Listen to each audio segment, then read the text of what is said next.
नमस्कार बच्चों। क्या हाल चाल? बढ़िया एकदम। तो आई होप तुम लोग डेली का डेली रिवीजन कर रहे होंगे, क्योंकि मैं आपको डेली एक बात बोलता हूँ कि आपका इलेक्ट्रिसिटी कब खत्म होने वाला है। तो मेक श्योर कि आप लोग वीकली रिवीजन अवश्य करें। मतलब एक हफ्ते में जो आप लोग पढ़ते हैं उसे संडे को या किसी भी दिन जब आपको फुर्सत हो उस दिन रिवाइज जरूर करें, वरना चीज़ें भूल जाओगे और पढ़ने का कोई मतलब नहीं रहेगा। दैट्स वाई मैं आपको ये चीज़ बाबा बोलता हूँ,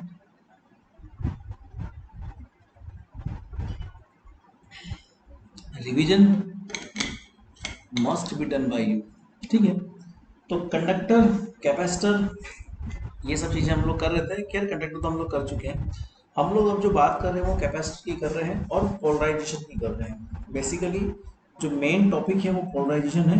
उस पोलराइजेशन के अंदर ही थोड़ा सा ये मिक्स हो चुका है कैपेसिटर वाला चैप्टर।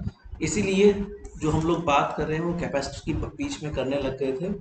ठीक है। और कैपेसिटर की बात हम लोग अब धीरे धीरे वाइंड अप कर रहे हैं। हाँ, इसमें पोलराइजेशन का कॉन्सेप्ट हमको चाहिए, क्योंकि डाइलेक्ट्रिक से रिलेटेड ये है। और पोलराइजेशन डाइलेक्ट्रिक होता है। हम लोग कैपेसिटर के अंदर भी बहुत सारी बार डाइलेक्ट्रिक इंक्लूड कर रहे हैं, तो इन्हीं से संबंधित कुछ क्वेश्चंस की हम लोग बात कर रहे हैं। ठीक है ना बेटा? तो अगला सवाल करते हैं, क्वेश्चन नंबर 6। ठीक है। आज का नेक्स्ट क्वेश्चन है, थोड़े से सवाल आज डाइलेक्ट्रिक के वाले भी हम लोग करेंगे, मतलब पोलराइजेशन वाले। An infinite plane of uniform dielectric and infinite plane of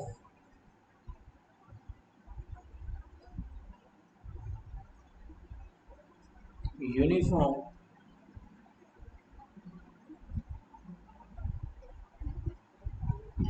dielectric with a dielectric constant epsilon r, with dielectric constant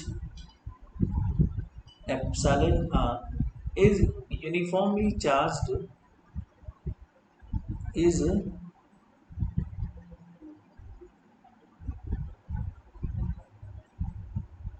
uniformly charged with charge of space density, with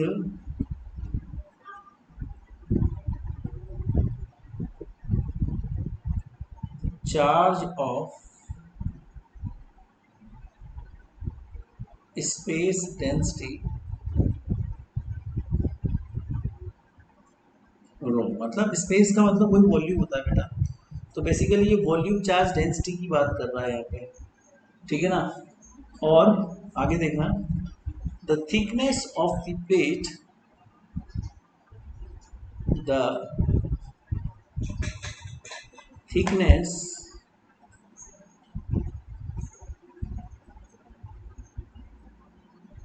of the plate is equal to 2d। Okay, is equal to 2d। Okay, find. Okay, तो ये क्या बोल रहा है अपन को निकालने के लिए, वो उसको निकालेंगे। Number one, the magnitude of the electric field, the magnitude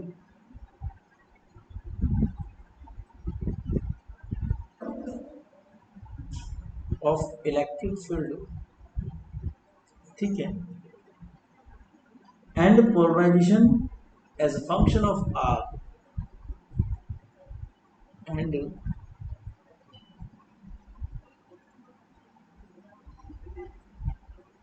polarization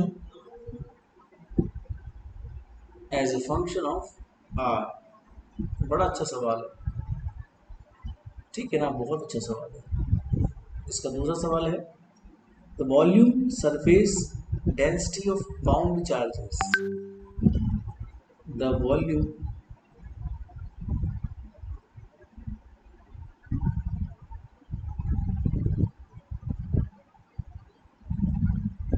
surface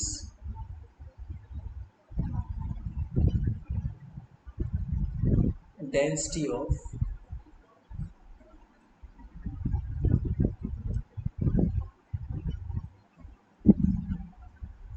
चलो पहले हम लोग क्या करते हैं, इस सवाल को समझते हैं, फिर इसको हम करना शुरू करेंगे। ऐसे बिना सवाल को समझे आप अगर करने बैठ जाओगे तो वैसे भी सवाल आपका गलत ही होना है। ठीक है, जब तक आप किसी चीज को समझोगे नहीं ना तब तक करने की तो सोचना ही नहीं है उसको। ठीक है ना।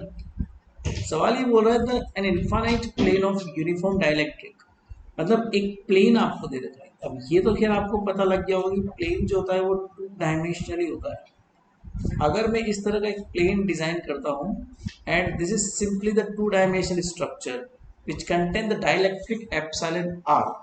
Okay, so this is the infinite plane, that is there is a continuous charge distribution having the complex charge arrangement.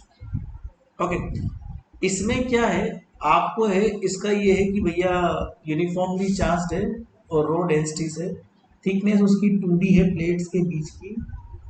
मैं इस प्लेन को अगर वर्टिकली बनाता हूँ, थोड़ा सा इसको मैं सीधा बना रहा हूँ, देखना सवाल नंबर 1 सॉल्व करने के लिए थोड़ा इमेजिनेशन पावर आपको अपनी स्ट्रॉन्ग करनी पड़ेगी इस सवाल में। ध्यान देना बच्चों, ये मैंने प्लेन को बना दिया, सीधा खड़ा कर दिया मैंने इसको ना,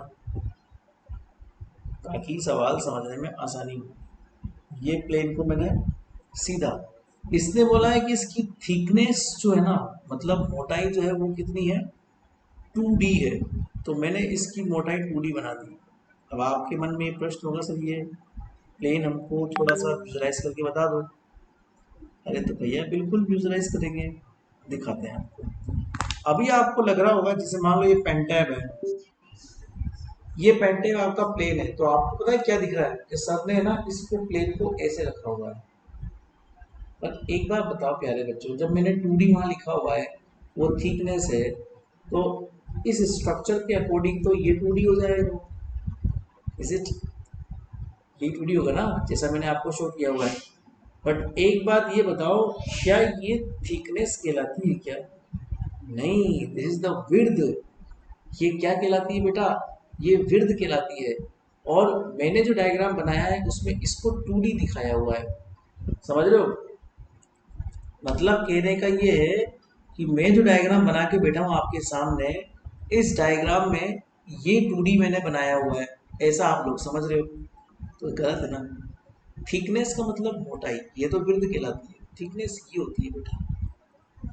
तो मैंने जो आपको विजुलाइज कराया है डायग्राम, वो ऐसा नहीं है, वो ऐसा रखा हुआ है, समझ में आएगी बात?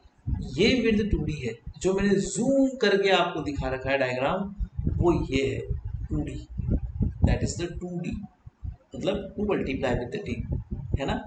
चलिए, अब मैंने आपको प्लेन के अंदर गाउस लॉ लगाना सिखा रखा है। मैंने आपसे कहा था कि प्लेन में जब गाउस लॉ लगाते हैं तो उसमें गाउसियन सरफेस एक पिल बॉक्स होती है।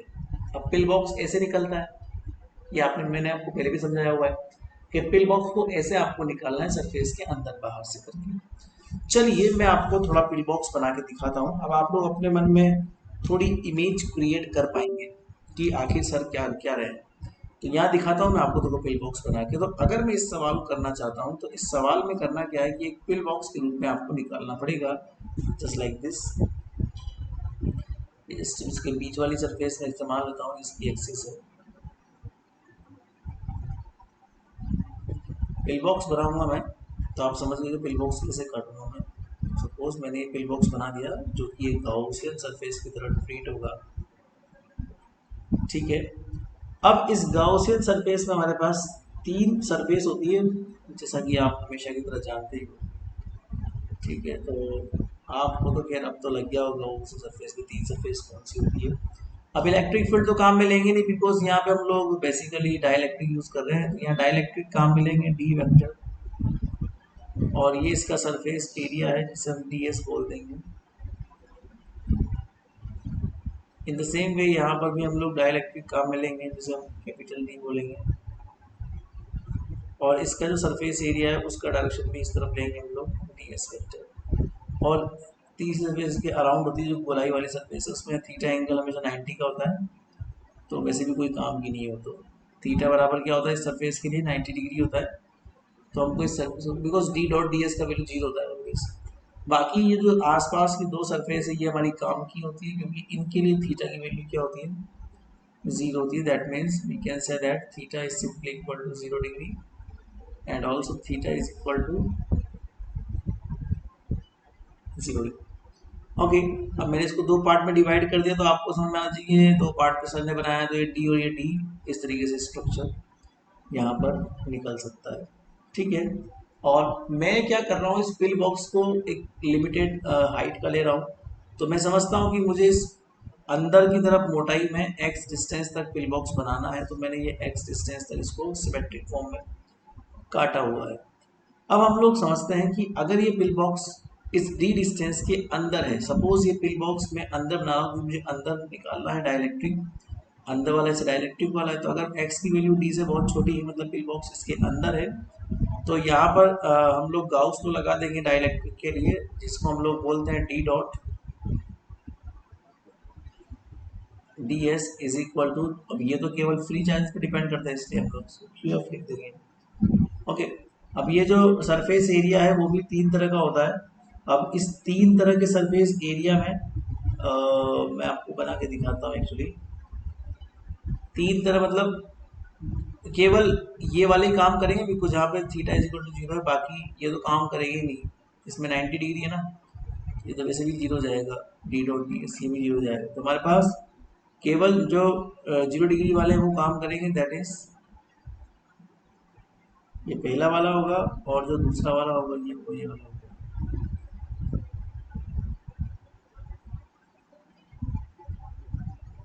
बराबर क्यू, क्यू का मतलब कितना हो जाएगा,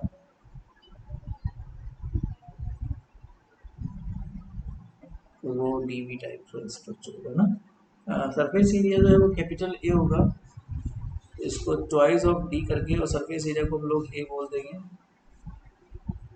इज इक्वल टू, हाँ अब रुको, देखो आपने जो गाउसियन सरफेस ड्रॉ किया है उसने कितना चार्ज एनक्लोज किया है, उसका वॉल्यूम आता है यहाँ पे।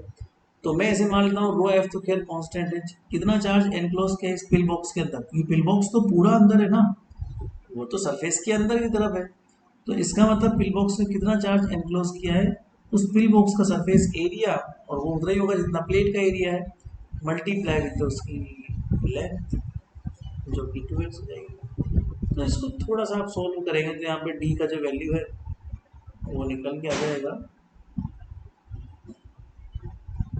वो मल्टीप्लाई विद एक्स। ठीक है, तो हम जानते हैं कि डी की वैल्यू क्या होती है, डी बराबर होता है एप्सिलॉन ई, तो अंदर की ओर इलेक्ट्रिक फील्ड निकालना कोई बड़ा भारी काम नहीं है आपके लिए, तो ई इज इक्वल हो जाएगा rho x upon epsilon, simple. और अगर आपको इसको वेक्टर फॉर्म देना है तो आप वेक्टर फॉर्म भी ऐसे, बिकॉज रेडियल डायरेक्शन होता है, तो ये हो जाएगा रो एक्स।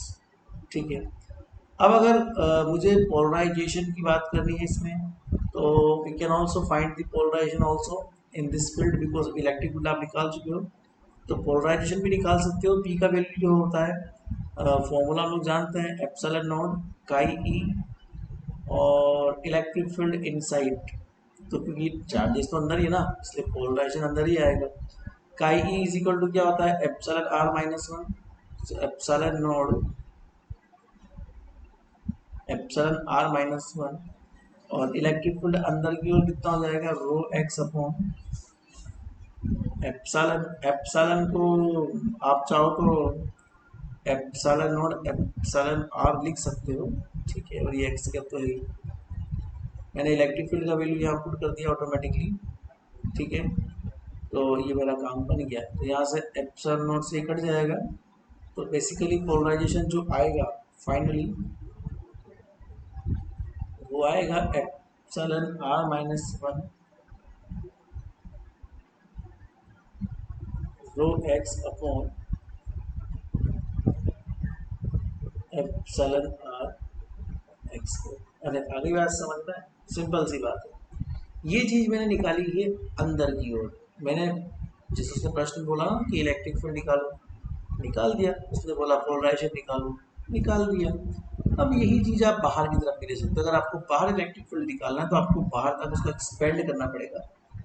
अब बाहर तक एक्सपेंड करोगे तो बस अंतर इतना सा आ जाएगा कि पिल बॉक्स बाहर तक बन जाएगा, तो पूरा चार्ज कंटेन कर लेगा जितना भी उस शीट के ऊपर है। तो शीट आपकी 2D डिस्टेंस तक चौड़ी है, तो वो 2D के तक चार्ज कवर कर लेगा। तो चार्ज कवर एरिया जो है ना वो पूरा आ जाएगा यहाँ पे 2D जितना, अगर आपने बाहर लिया, बाकी तो कोई चेंज नहीं आएगा। तो अगली स्टेप बड़ी सीधी सी है कि अगर आपने बाहर निकालना चाहा है एक्स ग्रेटर देन डी पे, तो वही फॉर्मूला आप अप्लाई कर दीजिए और सेम स्ट्रक्चर काम करेगा सर। बराबर क्यू एफ, तो यहाँ पर वो दो ही तरह के पिल बॉक्स बाहर तक जाएगा, तो 2D मल्टीप्लाई विद द ए, जैसा आपने पहले किया था, और रो एफ, और जितना एरिया वो कवर कर रहा है कितना करेगा, A multiply with the 2D times इसका एरिया कवर होगा। तो बस इसमें अंतर केवल इतना सा आ जाएगा, टी इज इक्वल टू आ जाएगा, वो आ जाएगा रो डी और डी कैप। बाहर जो है वो तो पूरा वैक्यूम होता है, बाहर थोड़ी डाइलेक्ट्रिक है। बाहर कौन सा डाइलेक्ट्रिक है, बाहर तो कोई ही डाइलेक्ट्रिक। तो वहाँ पर ई जो है एक्स ग्रेटर देन डी के लिए वो आ जाएगा rho D upon epsilon naught D cap. तो पोलराइजेशन भी खैर जीरो हो जाएगा। उसका कारण ये कि बाहर की तरफ कोई परमिटिविटी नहीं है ना, तो पोलराइजेशन की वैल्यू अगर मैं बोलूँ बाहर की तो वो जीरो होगी। तो इस तरह से निकाल सकते हो।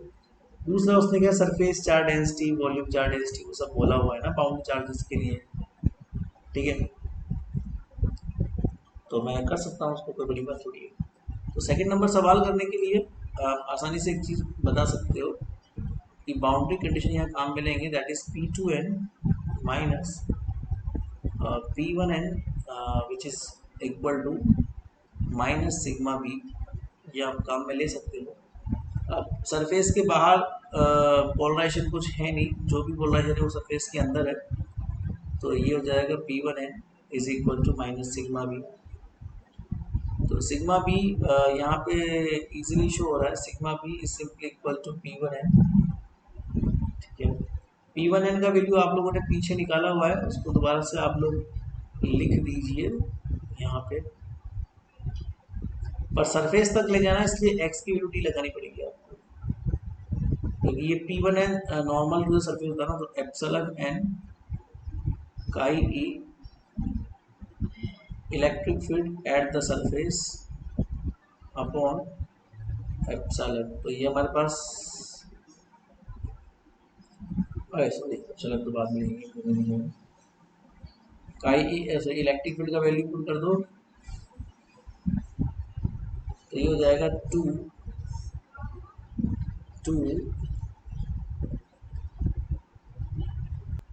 तो क्या है कि हम लोग यहाँ पर ई की वैल्यू पुट कर सकते हैं ना आराम से, और ई का जो वैल्यू था वो मतलब लेस देन के ऊपर जो था that is rho x upon epsilon naught था वो, है ना।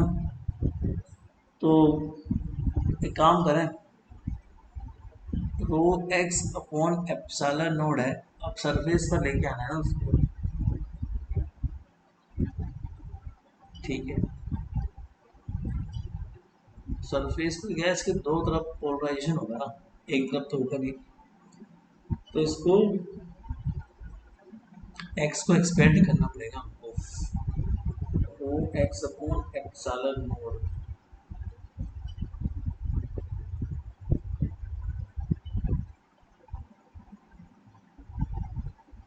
ओके, तो सरफेस तक लाने के लिए इसको 2D करना पड़ेगा, क्योंकि सरफेस पर क्या है दोनों तरफ आएगा हिस्सा, तो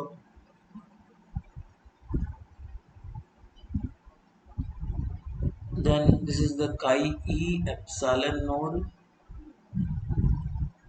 काई E rho D upon epsilon, हाँ एप्सिलॉन लिख सकते हो, ठीक है। अब इसका वॉल्यूम चार्ज डेंसिटी आपको निकालना है, मान लो रो बी, तो वो होता है negative gradient of the polarization. तो आप पोलराइजेशन का नेगेटिव ग्रेडियंट भी निकाल सकते हो, ठीक है। तो नेगेटिव ग्रेडियंट अगर आप निकालते हो पोलराइजेशन का, तो नेगेटिव ग्रेडियंट का मतलब सिंपल है कि जो पोलराइजेशन आपको दिया था अंदर की ओर, तो ये हो जाएगा epsilon naught epsilon are minus one, और रो केवल x का डेरिवेटिव होगा तो x का डेरिवेटिव तो वन ही हो जाएगा, तो वन ही रहेगा वहाँ पे इस तरीके से ना। x का डेरिवेटिव क्या हो जाएगा, केवल वन, तो केवल उसका वन ही रहेगा। अब हम लोग जब इसका टोटल चार्ज निकालेंगे, तो देखो चार्ज निकालते वक्त याद रखना, आपका सवाल सही जा रहा है या गलत जा रहा है वो इस बात पर निर्भर करता है कि आप चार्ज का वैल्यू जीरो आना चाहिए। तो एक तो सरफेस चार्जेस है multiply with the surface area, then उसके बाद वॉल्यूम चार्जेस है multiply with the volume area, volume area कितना हो जाएगा, सरफेस मल्टीप्लाई विद दिस, ठीक है। ये जो ए सरफेस है वो बेटा ये वाली सरफेस है पूरी, और ये 2D है, तो ये वॉल्यूम हो जाएगा ए मल्टीप्लाई विद द 2D, ठीक है। तो ये कुल मिला के हम लोग जब सॉल्व करेंगे, तो ऊपर तो पॉजिटिव में है, सो 2 epsilon naught chi E rho D upon epsilon A और minus epsilon naught epsilon are minus one rho, ठीक है, multiply with A 2D upon epsilon. तो ये हमको मिल रहा है कि जीरो के बराबर है, इसका मतलब हमारा सवाल अभी तक तो खैर सही जा रहा है। अब इसी चीज को ध्यान रखते हुए एक चीज आपके सामने मैं पेश करता हूँ, एक टॉपिक मुझे ध्यान आया है वो लिखते हैं, ये तो खैर आंसर आ गया आपका इसका, बट जो अगला टॉपिक मुझे ध्यान आया वो लिखे effect of dielectric,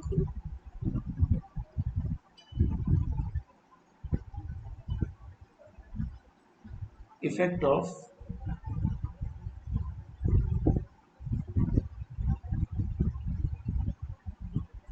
dielectric on capacitance, on capacitance. खैर ये आपको मैंने बता रखा है, बट इसको थोड़ा सा अलग वे में हम लोग एक बार समझ लेते हैं। देखो नहीं यार इसका जरूरत तो नहीं है, पर हाँ इसमें जो चीज नई चीज मैं बताऊंगा ना, वैसे तो आपने पढ़ रखा है इसको, बट फिर मैं इसको फटाफट से एक दो मिनट के अंदर मैं आपको इसको थोड़ा एक्सप्लेन करता हूँ। देखो डायलेक्ट कैपेसिटर जो होता है ना, वो दो प्लेट से मिलके बना होता है, और दोनों प्लेट नॉन कंडक्टिंग होती है, दोनों प्लेट जब मिल जाती है तो एक कैपेसिटर बन जाता है, कंडेंसर बन जाता है, और एक क्या बोलते हैं इंसुलेटर से, उसको हम लोग क्या बोल सकते हैं, कंडक्टर बोल सकते हैं। तो ये दो प्लेटें होती है डाइलेक्ट्रिक के अंदर, दोनों प्लेटें इंसुलेटिंग होती है। दोनों को मोटा मोटा दिखाऊं तो ये जीरो है, यहाँ पर हम लोग अगर किसी एक प्लेट पे +2 चार्ज दे दें, तो चार्ज न्यूट्रलिटी से दूसरी प्लेट पर ऑटोमेटिकली -q चार्ज आएगा, और यहाँ पर q आ जाएगा। तो इसके अंदर हम लोग एक पिल बॉक्स निकालें अगर डाइलेक्ट्रिक मानते हुए इसको, तो इस पिल बॉक्स में इसके अंदर क्या भरा हुआ है, दोनों प्लेटों के बीच में जो भरा हुआ है वो डाइलेक्ट्रिक भरा हुआ है, ये डाइलेक्ट्रिक इन दोनों प्लेटों के बीच में भरा हुआ है। तो यहाँ पे D, और ये जो है मेरे पास DS हम लोग ये ले सकते हैं, और यहाँ पर हम लोग जो लेंगे वो इस तरीके से लेंगे, that is D is equal to zero, क्योंकि अंदर की तरफ कोई डाइलेक्ट्रिक है नहीं, जो भी डाइलेक्ट्रिक है वो बीच में है दोनों प्लेटों के, और दोनों प्लेटों के बीच की जो डिस्टेंस है वो D तक हम लोग अज्यूम कर लेते हैं। तो यहाँ पे अगर हम लोग फॉर्मूला अप्लाई करते हैं गाउस लॉ से, so D dot d s is equal to, which is depends on totally free charges. इस पिल बॉक्स में ये वाला हिस्सा जीरो है क्योंकि डाइलेक्ट्रिक जीरो है, ये वाला हिस्सा काम करेगा क्योंकि इस हिस्से में theta is equal to 0 degree है, और ये वाला हिस्सा बिल्कुल काम नहीं करेगा क्योंकि यहाँ पर 90 डिग्री है, तो केवल एक हिस्सा काम करेगा, और वो जो हिस्सा काम करेगा वो मैंने आपको बता दिया जो डाइलेक्ट्रिक के अंदर है, कैपेसिटिंग प्लेट के बीच में है, वो हिस्सा काम करेगा, और वहाँ पर भी फ्री चार्जेस अवेलेबल है ये वाले, ठीक है। तो अगर मैं ऐसा देखूं, ऐसा मैं समझूं, तो सरफेस के ऊपर ये फ्री चार्ज है, तो सिग्मा मल्टीप्लाई विद द वो सरफेस का सरफेस एरिया, तो यहाँ साफ निकलेगा dielectric is depends on the free surface charges, which is totally depend on the free surface charges. तो अगर मैं एक चीज समझाऊं मैं आपको कि D बराबर क्या होता है, एप्सिलॉन E, डाइलेक्ट्रिक के अंदर, सॉरी कैपेसिटिव प्लेट के अंदर क्या भरा हुआ है, डाइलेक्ट्रिक भरा हुआ है, कैपेसिटर प्लेट के अंदर डाइलेक्ट्रिक भरा हुआ है, तो हम ये बोल सकते हैं कि D इज इक्वल टू क्या है, एप्सिलॉन E है। और एक चीज और, अगर मैं जल्दी जल्दी में कुछ ऐसा बोल दूं जो आपको समझ में ना आए, आपके ध्यान से निकल जाए, तो आप वीडियो को दोबारा देख लीजिएगा, स्पीड कम करके देख लीजिएगा। बहुत तरीके हैं, देखो यूट्यूब ने हमको बहुत फैसिलिटी दे रखी है। अगर यही चीज़ मैं क्लास में पढ़ाऊंगा तो आपको शायद ये फैसिलिटी ना मिले कि मैं दोबारा बोल दूं, बट यूट्यूब पे इतनी बढ़िया फैसिलिटी है, एप्लीकेशन पे इतनी बढ़िया फैसिलिटी है कि अगर कोई चीज़ जल्दबाजी में छूट जाती है आपके एंड पे, तो उसको दोबारा, और मेरी तो ये सलाह है कि मेरे वीडियोस को कम से कम 2 से 3 बार देखा करो, क्योंकि मैं वर्बली बहुत कुछ ऐसा बोल जाता हूँ जो शायद आप लिख नहीं पाते हो। इसलिए एक पर्सनली मेरी सलाह है, आप लोग क्या करिएगा, थोड़ा लिखना शुरू तो आप लोग कर ही दो, बट थोड़ा सुनना ज़्यादा शुरू कर दो, मतलब 2 से 3 बार सुना दो। तो ये आप लोग को पता है कि इस तरह से आप लोगों ने निकाला हुआ भी था पहले, और ये आपने यहाँ प्रूफ भी कर दिया। सिग्मा की वैल्यू सरफेस चार्ज डेंसिटी होती है, जिसका वैल्यू होता है चार्जेस अपॉन सरफेस एरिया, और एप्सिलॉन का वैल्यू जो है आप वैसे भी लिख सकते हो, एप्सिलॉन आर, तो ये हो जाएगा q upon a epsilon r epsilon, ठीक है। बाकी आप चाहो तो पोटेंशियल भी निकाल सकते हो, जिससे आपका डिस्टेंस वगैरह निकल जाएगा। खैर ये आपने निकाला हुआ है मेरे में, बट मैं फिर भी आपको निकलवा दूंगा कि 0 से D डिस्टेंस तक आपको आना है। ई डॉट डी आर यहाँ पे कर लेना है, ठीक है। तो इलेक्ट्रिक फील्ड का वैल्यू आपको पता ही है, रेडियल डायरेक्शन में होता है, इसमें कोई शक वाली बात ही नहीं है कि आप लोग को नहीं आता। तो Q upon a epsilon naught r cap, और डी आर तो ऑटोमेटिकली हम जानते हैं कि आर कैप में होता है। इसको थोड़ा इंटीग्रेट कर लो तो ये हो जाएगा Q d upon a epsilon r epsilon naught, ठीक है। और C इज इक्वल टू क्या होता है, Q अपॉन V होता है, जिसको हम इजीली ट्रैक करके बोल सकते हैं कि a epsilon r epsilon naught upon d, ठीक है। तो it's very easy, it's very easy that you can say, like अगर डाइलेक्ट्रिक नहीं है तो सीधा आप इसको लिख सकते हो एप्सिलॉन आर की वैल्यू 1, और आप इसको लिख सकते हो, ये आप लोगों ने बहुत बार पढ़ा होगा फॉर्मूला, तो ये निकल भी दिया, मैंने निकलवा भी दिया। ये तब है जब डाइलेक्ट्रिक नहीं है, that is absence of dielectric.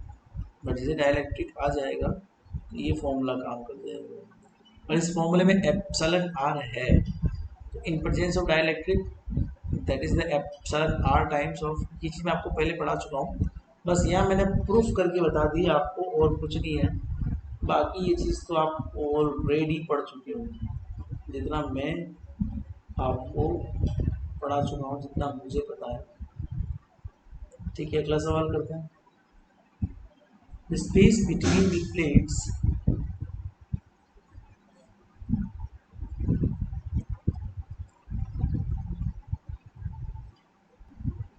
तो नेक्स्ट क्वेश्चन लिखो बच्चों,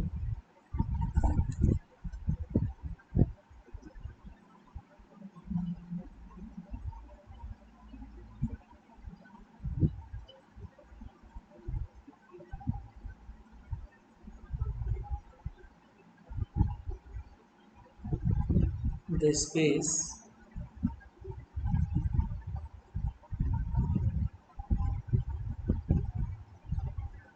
between the plates of parallel plate capacitor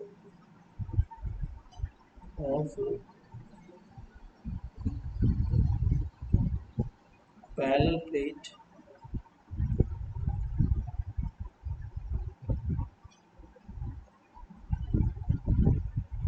capacitor is filled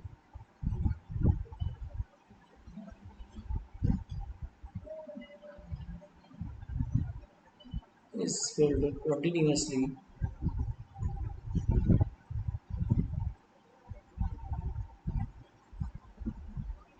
with two dielectric layers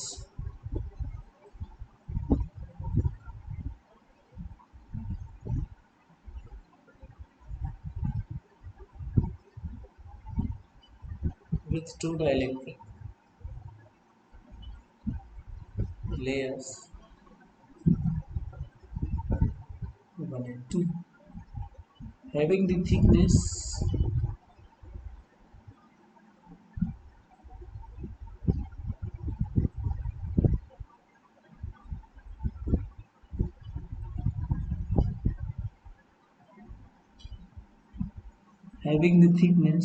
D1 and D2, D1 and D2, and the relative permittivities and the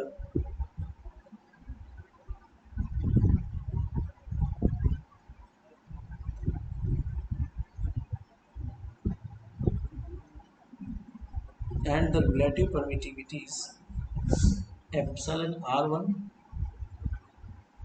and epsilon R2 respectively. दोनों का आपको description नीचे दे रखा है. The area of each plate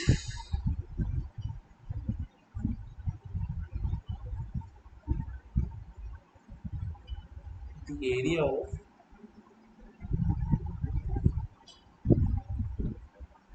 each plate is equal to A is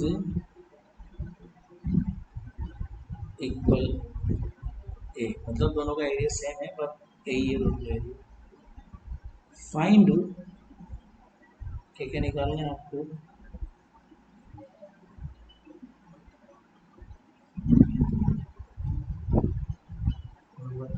The capacitance of a capacitor, the capacitance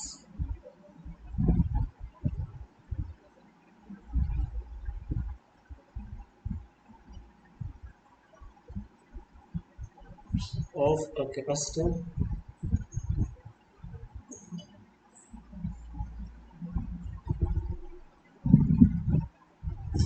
the capacitance of a capacitor, एक तो ये निकालना है और आपको दूसरा क्या निकालना है. The density sigma of a bound charge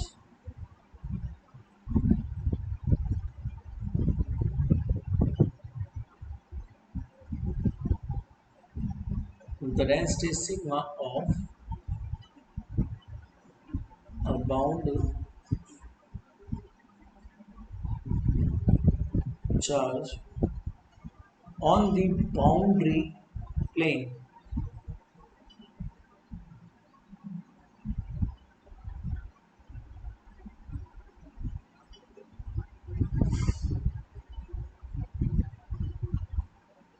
on the boundary plane if the voltage across the capacitor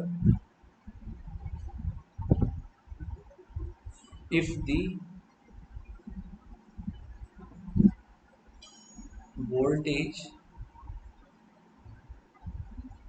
across the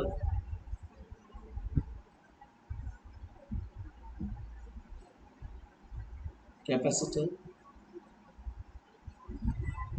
is V है उसके plus voltage and the electric field is and the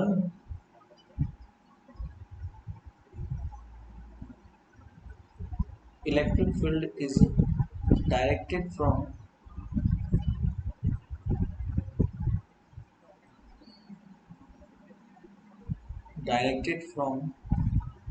layer 1 to layer 2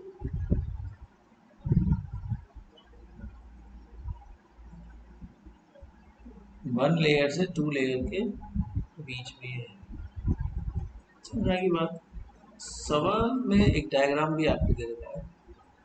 diagram में क्या दे रखा है, एक layer दे रखी है एक दूसरी लेयर दे रखी है, दोनों को अलग अलग डाइलेक्ट्रिक से भरा हुआ है. मतलब कहने का ये है कि जो पहला डाइलेक्ट्रिक है वो है एप्सिलॉन R1 और जो दूसरा डाइलेक्ट्रिक है वो है एप्सिलॉन R2. इनको अलग अलग तरह से भरा हुआ है तो मैं इसको अलग अलग तरीके से भर दे रहा. एक तो मैं ऐसे भर दे रहा ताकि दिखने में अच्छा दिखे ये, और दूसरा मैं अलग कलर से फिल कर दे रहा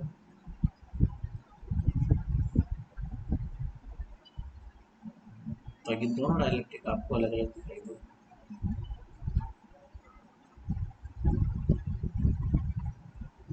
okay, so the distance between the first layer, मतलब कि एक जो लेयर है वो जो सेपरेशन उसका दे रखा है वो d1 है,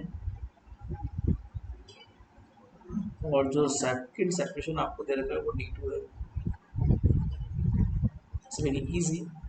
तो ये डायग्राम आपको सवाल में दे रखा है। अब हमको केवल इसका सॉल्यूशन करना है। सॉल्यूशन वैसे ही करना है जैसे हम लोग पहले कर चुके हैं। दोनों की एरिया समान है और डिस्टेंस अलग अलग है। तो जब एरिया सेम होता है, डिस्टेंस अलग अलग होती है, तो उसे पैरेलल कॉम्बिनेशन कहा जाता है। जरा इधर आना, थोड़ा पीछे जाते हैं आपके अतीत के पन्नों में। मैंने कहीं तो पढ़ाया होगा आपको ये चीज।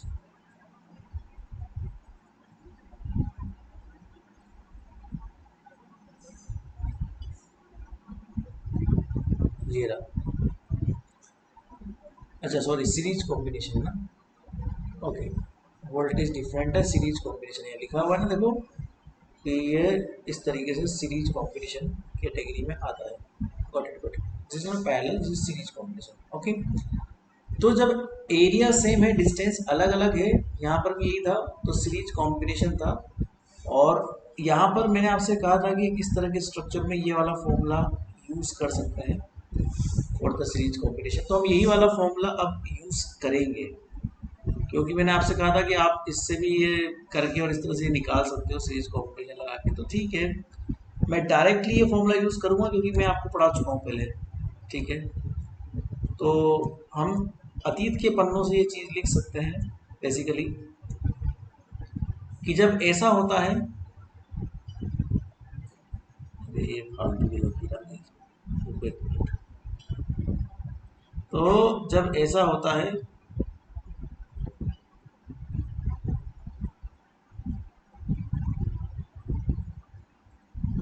तो हम लोग क्या करते हैं कि जो रिजल्टेंट कैपेसिटेंस है वो इस तरीके से लिख देते हैं।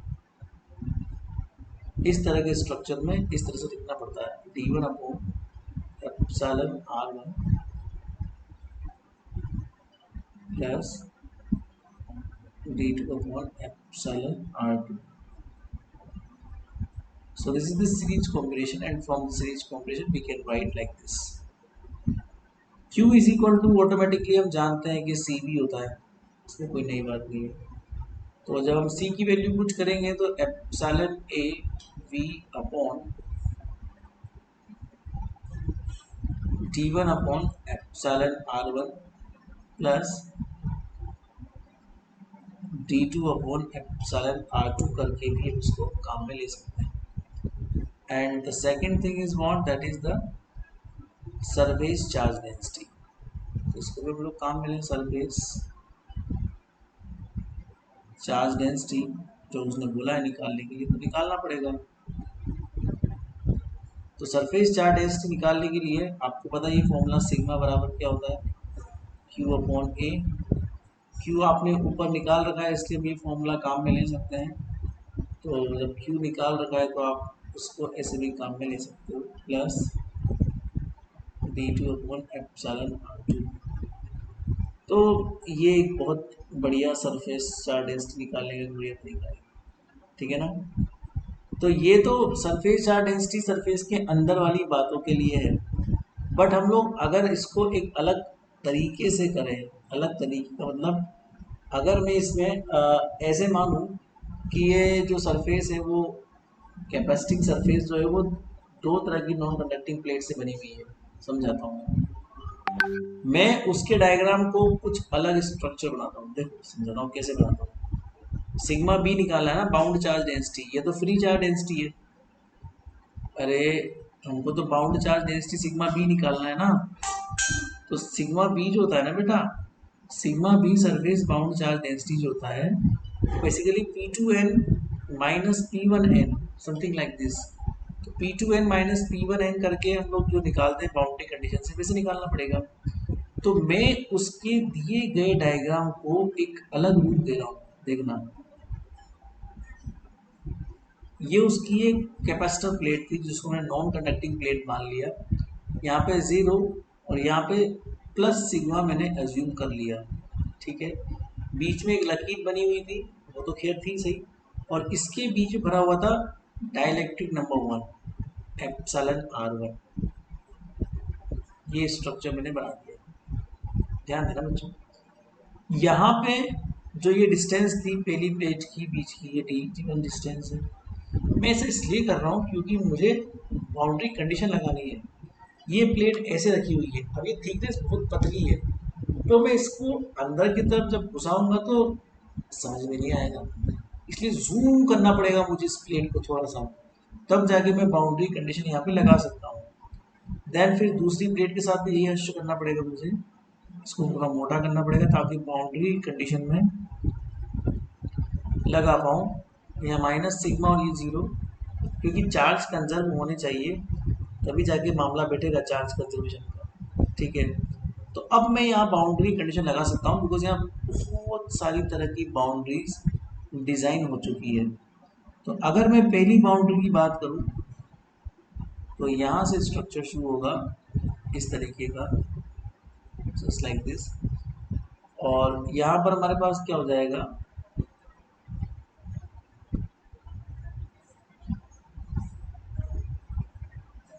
d इज इक्वल टू 0, क्योंकि अंदर तो कोई डायलैक्ट्रिक है नहीं, प्लेट के अंदर जो है वो बाहर है। तो यहाँ पर हमारा d अवेलेबल है, यहीं पे उसका सरफेस एरिया अवेलेबल है, दैट इज यहीं पे d है और यहीं पे इसका सरफेस ds भी है। तो d और ds दोनों सेम डायरेक्शन में है, बाकी और कोई काम करेगा ही नहीं। और यहाँ जो हमारे पास है होगा वो ये स्ट्रक्चर होगा, ये वाला।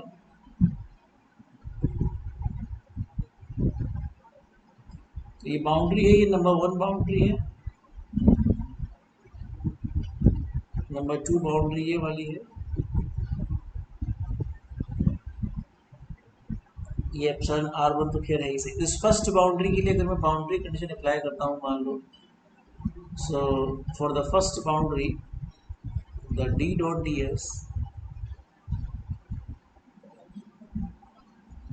Is simply equal to q free charges, और ये केवल एक ही बाउंड्री के लिए काम करेगा, ये वाली जो बीच वाली, मैं आपको पहले भी ये सवाल करा चुका हूँ, इसलिए बीच वाली के लिए केवल डी ए लिखेंगे और सिग्मा मल्टीप्लाई विद डी, तो ये हमारे पास d is equal to sigma हो जाएगा। और d is equal to epsilon E होता है, एप्सिलॉन को आप एप्सिलॉन नॉट एप्सिलॉन आर भी लिख सकते हो, और अंदर की तरफ इलेक्ट्रिक फील्ड में E1 मान के सिग्मा ले लेता हूँ। तो यहाँ पे जो मेरा E1 आएगा वो आ जाएगा sigma upon epsilon naught epsilon R1, ठीक है। इन द सेम वे अगर दूसरी बाउंड्री के लिए बात करूँ, मान लो इस वाली बाउंड्री के लिए, जहाँ डाइलेक्ट्रिक क्या था, एप्सिलॉन R2 था, तो मैं इसको डायरेक्टली लिखता हूँ, ज़्यादा लंबा चौड़ा लिखूंगा इसका। तो इस बाउंड्री के लिए जो मेरा E2 आएगा वो क्या आएगा, for the second boundary, that is the E2 is simply equal to sigma upon epsilon not epsilon R2, ठीक है ना। और इसका जो पोलराइजेशन होगा, है ना, अब मैं अगर पोलराइजेशन की बात करूं तो पोलराइजेशन का वैल्यू क्या होता है, हमको पता है। पोलराइजेशन का वैल्यू होता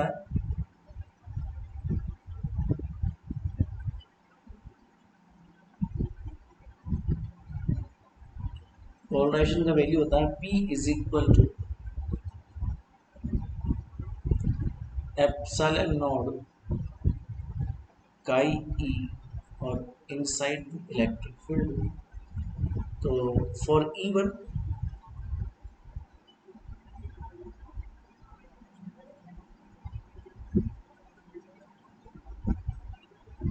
P1 vector, that is the polarization, is equal to epsilon naught epsilon R1 minus 1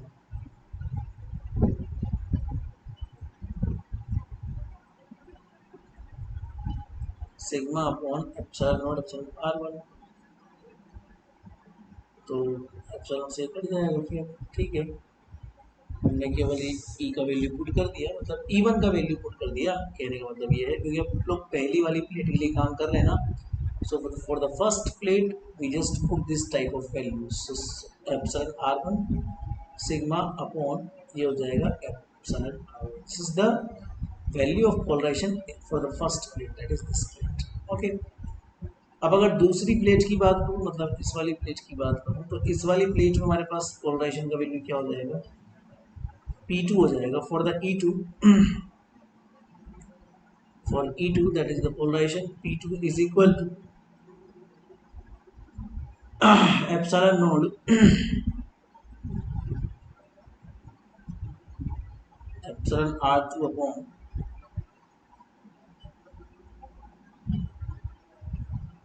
so simply this will be epsilon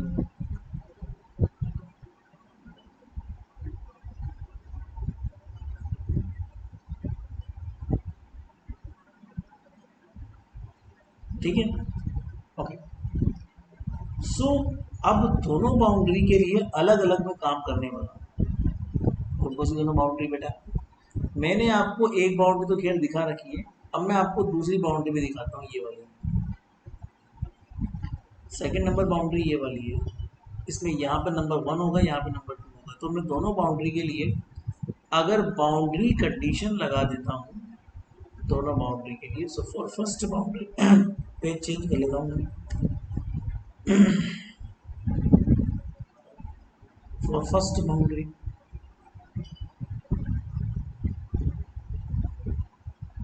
and for second boundary,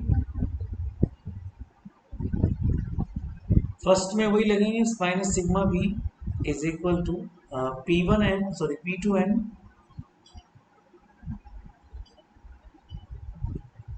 यहाँ पे भी लगाते हैं.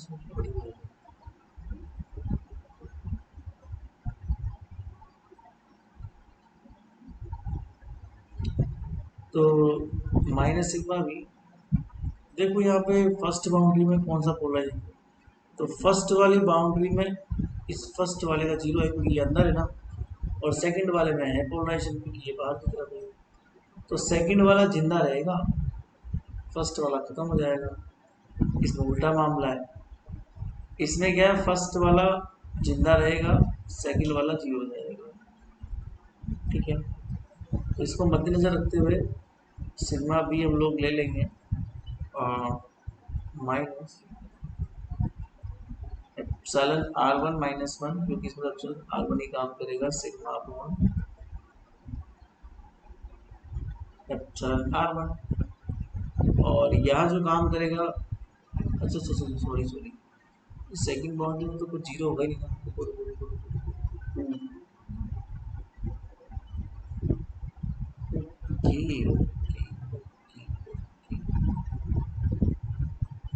I just took third boundary, sorry actually एक boundary लेना भूल ही गए हम लोग. अरे बेटा यहाँ भी तो एक बाउंड्री है, मैं तो भूल ही गया. इसका क्या करें, ये भी तो एक बाउंड्री, यहाँ से लेके यहाँ तक. तो यहाँ ये फर्स्ट होगी, यहाँ सेकंड होगा, ये तो हम भूल ही गए. हाँ तो इसके लिए फिर हाँ ये सेकंड काउंट, ये जीरो नहीं होगा बेटा, है ना, ये जीरो नहीं होगा.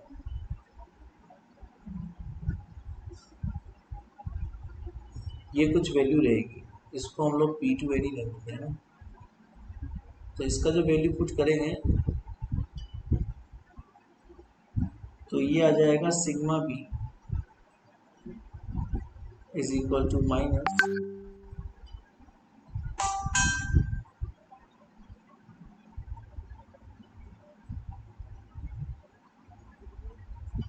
Epsilon r2 minus 1 upon epsilon r2 minus r1 minus 1 upon epsilon r1 and sigma b. ठीक है. हाँ ये ठीक है. वो थर्ड बाउंड्री थी जिसमें मैंने आपको कराया था ना, वो थर्ड बाउंड्री थी, तो उसको मैं आप करूँगा. सो यहाँ मैं थर्ड बाउंड्री वाला काम करता हूँ. So for third boundary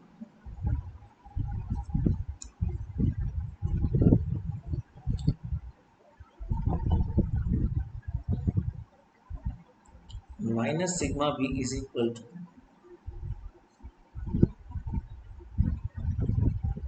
to n minus, हाँ इसमें जो है ये टू जीरो हो जाएगा, तो पी वन एन ही बचेगा, तो सिग्मा पी यहाँ पर कितना बचेगा, epsilon r two minus one upon epsilon r two and sigma. Clear?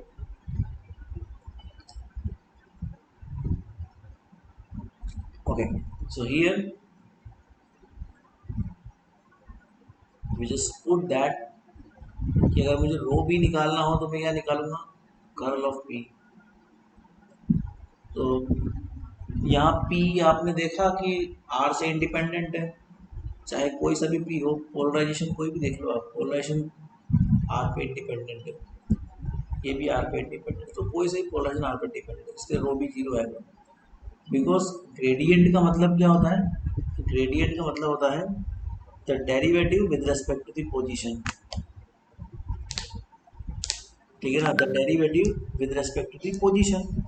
जब आपका पोलराइजेशन पोजीशन पर डिपेंड कर ही नहीं रहा, तो हम क्यों उसको पोजीशन के रिस्पेक्ट में डेरिवेटिव करेंगे, इज इट ना? दैट्स वाई उसका रो भी जीरो आएगा। अब आज का एक लास्ट क्वेश्चन और कर लेते हैं,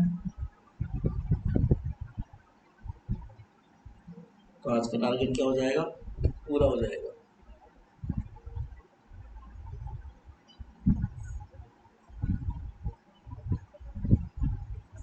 लिखो, the gap between the plates of parallel plate capacitor,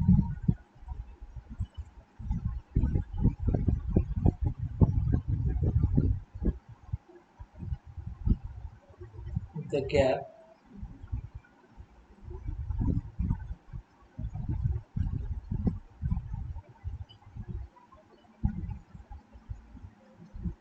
between the plates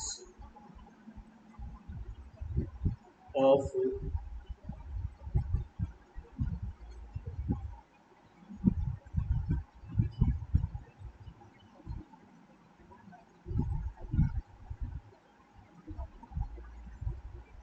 parallel plate capacitor is filled with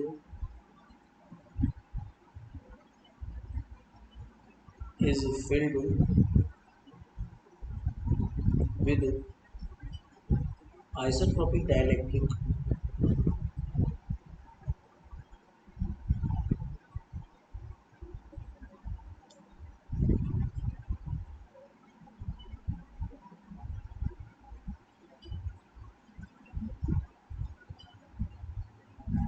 whose relative permittivity is epsilon r, whose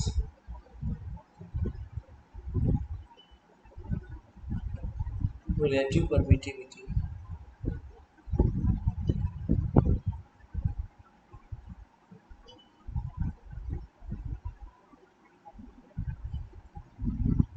varies linearly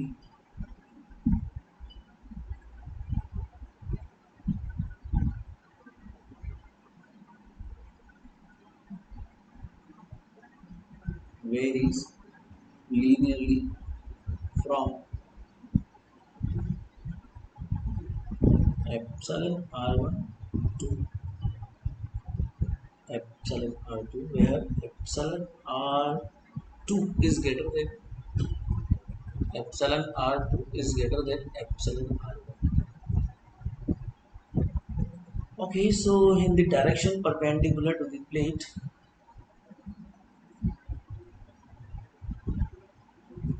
in the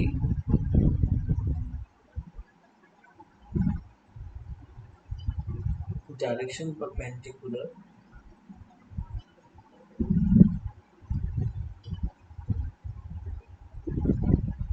to the plate, the area of each plate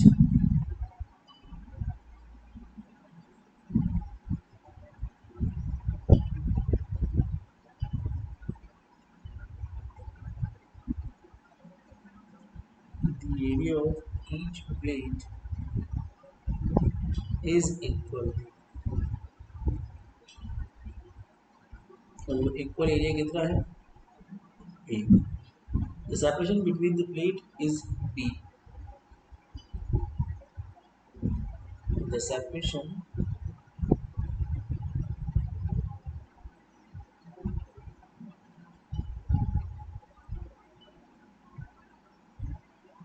between the plate is D. Okay. Find. Oh, इतना बड़ा description था। अब जाके सवाल आया। सवाल ये है the capacitance of the capacitor, आपको ये निकालना है। फाइंड नंबर वन पे क्या निकालना है? The capacitance, the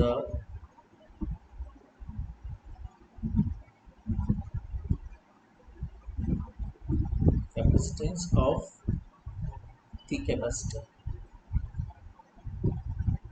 of the capacitor. Then the space density of the bound charges,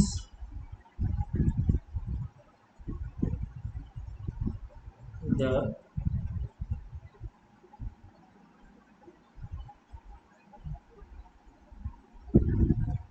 space density of the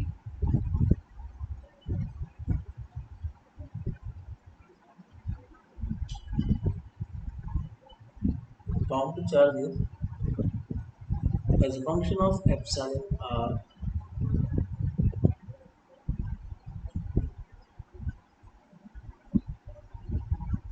as a function of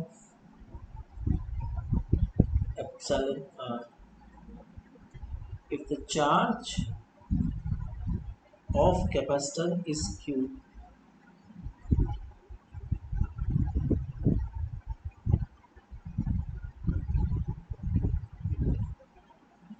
if the charge of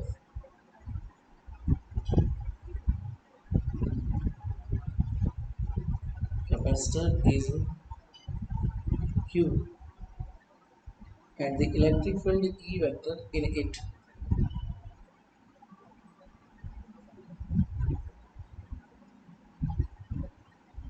electric field E vector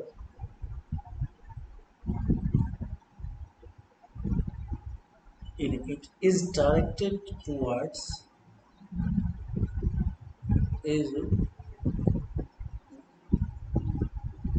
directed towards the growing epsilon r value, मतलब जहाँ पे epsilon r की value धीरे धीरे बढ़ रही है उसी तरफ ये डायरेक्टेड है। कहने का मतलब सिंपल है कि एप्सिलॉन r1 से एप्सिलॉन r2 की तरफ डायरेक्टेड है, क्योंकि एप्सिलॉन r1 कम है, एप्सिलॉन r2 ज़्यादा है। तो जिस तरफ एप्सिलॉन की वैल्यू बढ़ती जा रही है वही ये डायरेक्टेड है। So towards the growing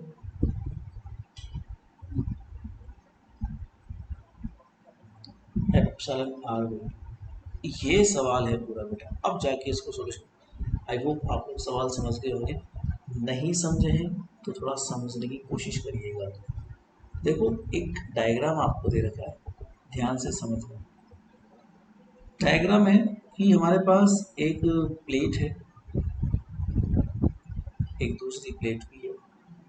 the gap between the plates of parallel plate capacitor, ये हमने क्या बनाया? Parallel plate capacitor. इसके बीच में क्या बनाया? गैप। उसने बोला है कि उस गैप को आप फिल कर दीजिए किसी आइसोट्रोपिक डाइलेक्ट्रिक मीडियम से जिसका परमिटिविटी कितना हो? एप्सिलॉन r, और ये वेरी कर रहा है एक प्लेट से दूसरी प्लेट की ओर एप्सिलॉन r1 से एप्सिलॉन r2 के बीच में। तो यहाँ पर एक मैंने डाइलेक्ट्रिक टाइप से ये भर दिया, समथिंग लाइक दिस। ठीक है, तो पैरेलल प्लेट कैपेसिटर, तो एक प्लेट पर चार्ज होगा, दूसरी पर भी चार्ज होगा, तभी तो पैरेलल प्लेट बनेगा। इनके बीच का जो डिस्टेंस है वो d है, ऐसा उसने दिया हुआ है। तो बेसिकली ये दो बाउंड्रीज बन जाती है जैसा कि हर बार हम लोग बनाते हैं।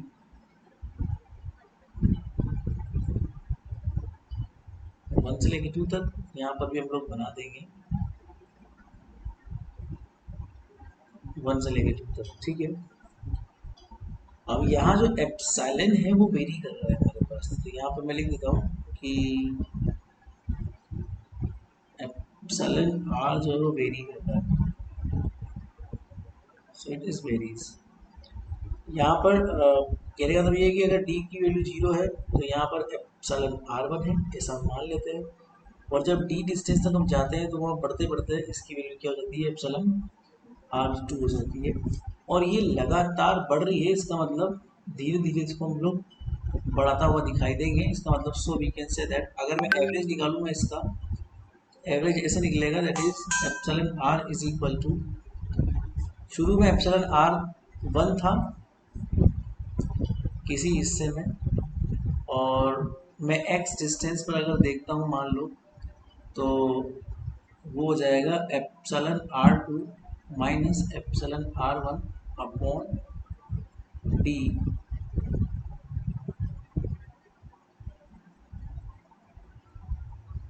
और ये हो जाएगा एक्स डिस्टेंस तक निकालना है ना आपको,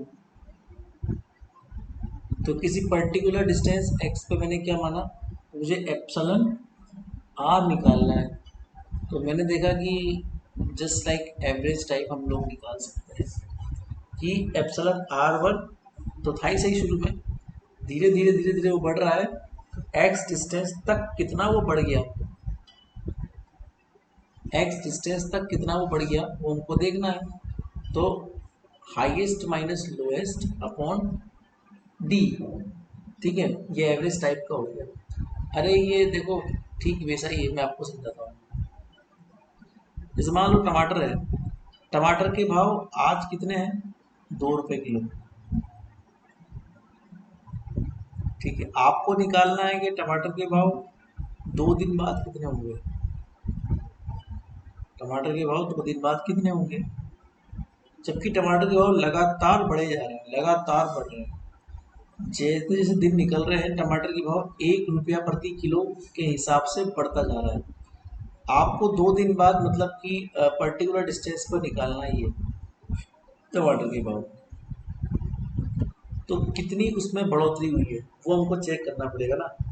तो कैसे निकालोगे, 1 rupees per K G the rate of the increment, 1 rupees per K G the rate of the increment multiply with the number of days, जितने दिन बाद आपको टमाटर के भाव चाहिए, 2 दिन बाद चाहिए, 2 मैंने मल्टीप्लाई कर दिया।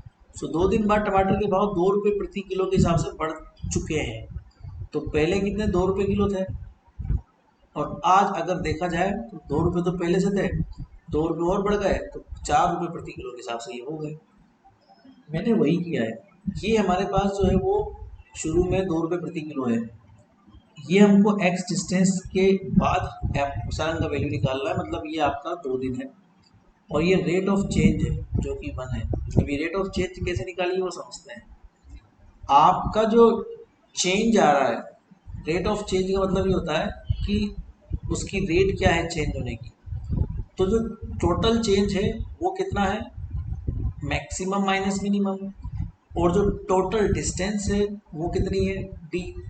तो ये एक रफ आइडिया हो गया रेट ऑफ चेंज का कि total change upon total distance, that's called the rate of change, that's called the rate of change. फिर भी समझ में नहीं आया, कोई बात नहीं, मैं आपको एक और एग्जांपल देता हूँ। जैसे मान लीजिए कि 10 दिन बाद,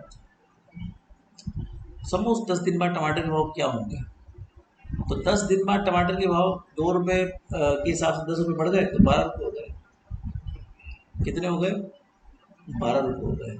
ये कब का भाव है, 10 दिन बाद का भाव है, ठीक है।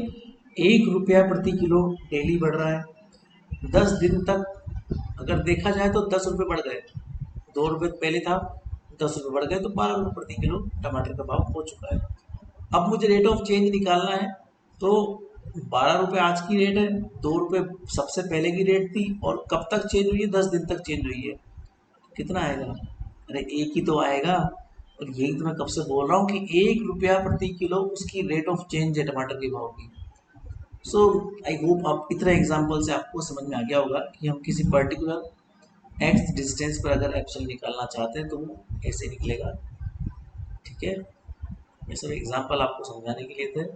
नहीं समझ में आए तो एक बार और वीडियो देखना, क्योंकि ये छोटी मोटी चीज़ें हैं, मतलब कि 8th 9th क्लास की चीज़ें हैं ये, तो इसको हम लोग डिस्कस नहीं करेंगे। हाँ, हम एक्स डिस्टेंस के बाद एप्सिलॉन का वैल्यू निकालना चाह रहे हैं लगातार, तो लगभग वो इतनी आ जाएगी।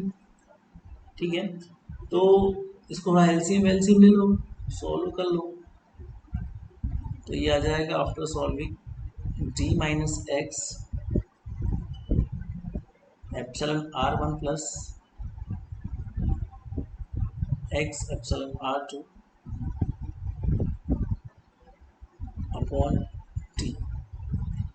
सवाल पहला ये बोलता है कैपेसिटेंस ऑफ द कैपेसिटर, तो सिंपली बात है कि अगर पहला सवाल आपको निकालना है तो कैपेसिटेंस क्या हो जाएगी उसकी, क्योंकि एप्सिलॉन भरा हुआ है उसमें, तो एप्सिलॉन ए अपॉन डी, जिसको आप epsilon naught epsilon r a upon d लिख सकते हो। एप्सिलॉन आर का वैल्यू पुट कर दीजिए जो पीछे निकाला है आपने एक्स डिस्टेंस में पर्टिकुलर, तो epsilon R1 plus epsilon R2 minus R1 upon d, और ये एक्स ऐसे करके निकाल सकते हो। बाकी सेकंड नंबर सवाल है, चार्ज डेंसिटी पूछा है उसने सेकंड क्वेश्चन में, तो सिग्मा निकाल सकते हैं हम लोग क्यू अपॉन ए करके,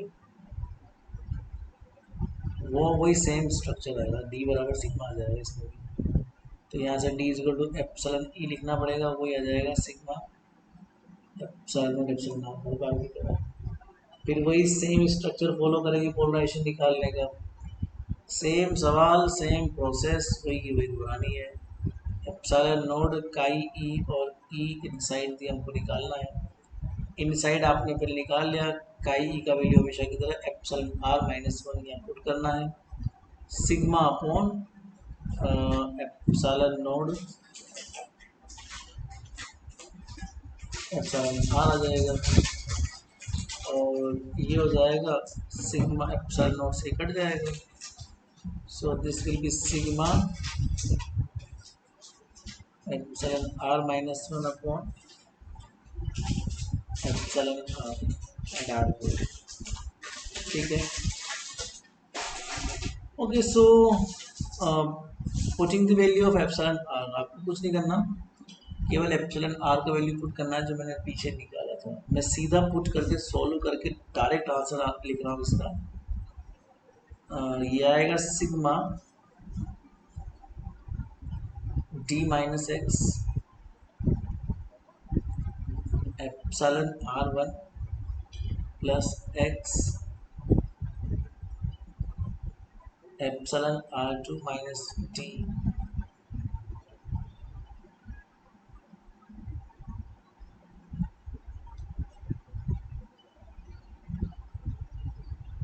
upon T minus x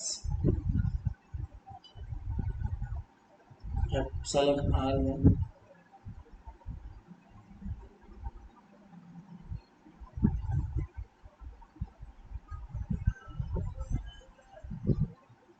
plus x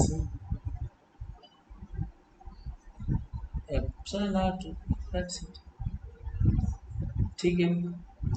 और फिर यहाँ पे हम लोग लिखेंगे माइनस सिग्मा बी, जो कि हम हमेशा निकालते हैं P2n माइनस P1n पहली बाउंड्री के लिए, तो पहली बाउंड्री में हम खैर जानते हैं इस बात को तो कि बाहर से अंदर की तरफ आ रही है, तो ये तो P1n तो जीरो होगा ही, क्योंकि यहाँ पर कोई डाइलेक्ट्रिक है नहीं, जो भी है वो सेकंड बाउंड्री में डाइलेक्ट्रिक है, दैट्स वाई।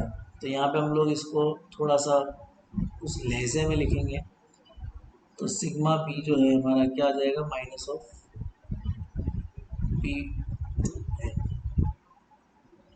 P2n कोई ऊपर जो आपने लिखा है वैसा लिख दो, माइनस सिग्मा और epsilon are minus 1 upon epsilon r, जो ऊपर लिखा हुआ है देखो पी का वैल्यू, फिर आप यहाँ पे एप्सिलॉन आर का वैल्यू पुट कर दीजिए जैसा कि ऊपर पुट किया था ना, in the same way same आएगा, यही पूरा ब्रैकेट कॉपी कर देगा नीचे का नीचे, बस केवल एक अंतर यहाँ माइनस हो जाएगा, दैट्स इट, केवल एक अंतर यहाँ माइनस हो जाएगा। हाँ, इसमें अगर आप particular x is equal to zero पे निकालना चाहते हो पहली बाउंड्री पे, तो आप x is equal to zero put कर दो, उसमें कौन सी बड़ी बात है। ये तो बीच में कहीं पे है ना। आपको अगर पर्टिकुलर बाउंड्री सरफेस पे निकालना है, तो बाउंड्री सरफेस को जो सबसे पहली बाउंड्री सरफेस है वो तो epsilon x is equal to zero पे है। So at x is equal to zero can also find the sigma b at the first boundary, that is x is equal to 0. तो रख दो यहाँ पे minus sigma x zero put कर दे, ये बचेगा केवल, ये तो खत्म हो जाएगा। सो डी एप्सिलॉन आर वन, ये वाला तो खत्म हो जाएगा, माइनस डी बचेगा केवल, और नीचे वाला हिस्सा बचेगा जिसमें ये खत्म हो जाएगा और ये खत्म हो जाएगा, तो डी एप्सिलॉन आर वन बचेगा बस। फिर बाकी देखो आप पे डिपेंड करता है, आपको अगर डी का डिवाइड करना है तो खैर वो डी से डी कैंसिल हो रहा है, तो minus sigma epsilon r one minus one upon epsilon r one हो जाएगा। ठीक है, दैट्स इट। तो खैर ठीक है, अब सेकंड बाउंड्री के लिए करें, ये तो फर्स्ट बाउंड्री का हो गया। The same for the second boundary, that is for the second boundary sigma b is equal to,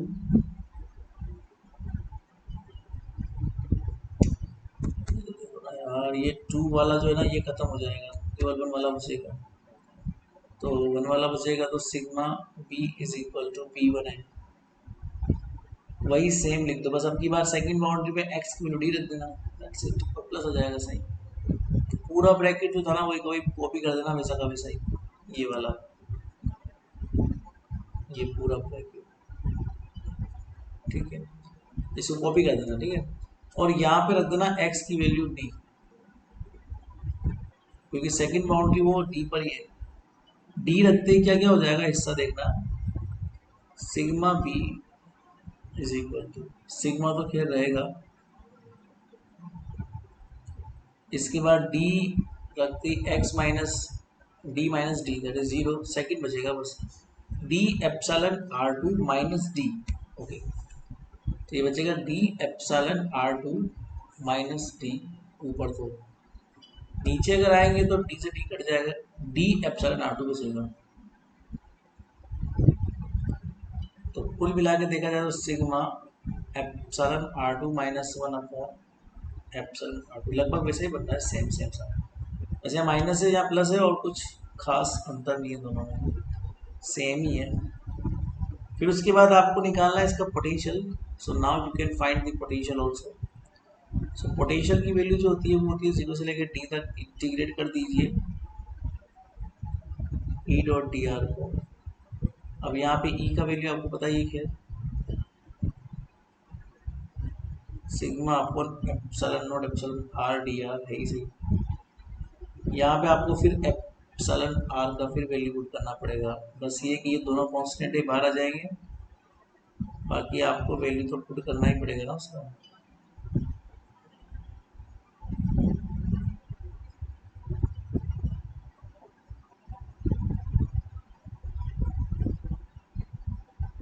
derivative distance के रिस्पेक्ट में होगा। इसको कैसे सोल्व करोगे, सोल्व तो करना पड़ेगा इसको, इंटीग्रेशन को, चलो करते हैं। सो एप्सिलॉन आर वन प्लस, काम करें इसको टी मान लेते हैं ना, सबसे सुविधाजनक काम हो जाएगा, इसको टी मान लेते हैं, बहुत ईजिली हो जाएगा। तो इससे फिर ये तो डी टी हो जाएगा और ये हो जाएगा epsilon r to,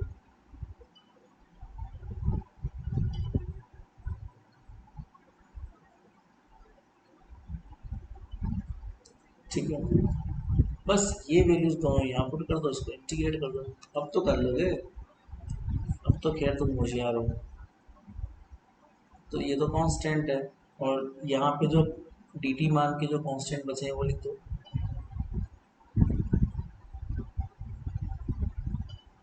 one upon T का होता है लॉग टी, लॉग टी रखते ही टी का वैल्यू पुट कर दो,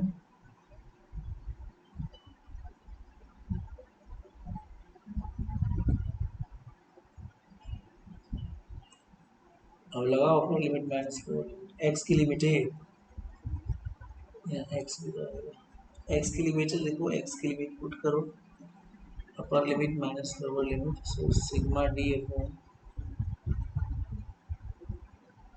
epsilon naught epsilon r2 minus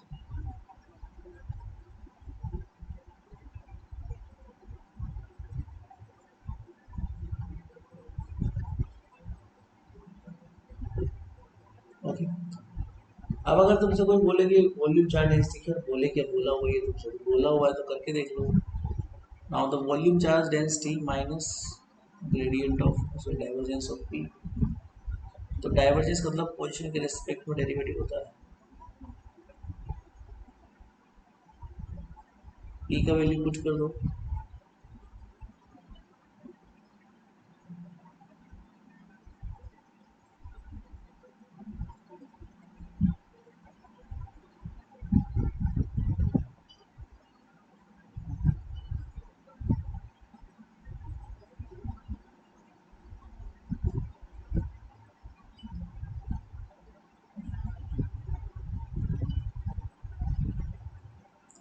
sigma बाहर निकाल लो, एक्स के रेस्पेक्ट में हमको डेरिवेटिव करना है उसको, तो सिग्मा को बाहर निकाल लो, सिग्मा का मतलब होता है बेटा क्यू अपॉन एरिया,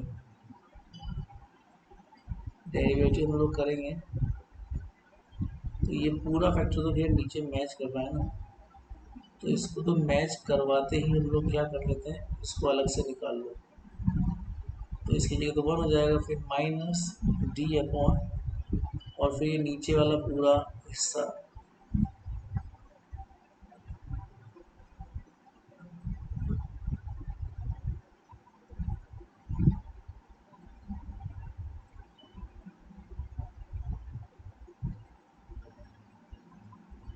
आगे बात समझ में आसान है क्या। अब तो क्या डेरिवेटिव कर दो एक्स के रिस्पेक्ट में, तो यू अपॉन वी से करो या यू इंटू वी से करो, वो आप पे डिपेंड करता है, जैसे आपको करना हो वैसे आप करके इसका वैल्यू निकालना एक बार,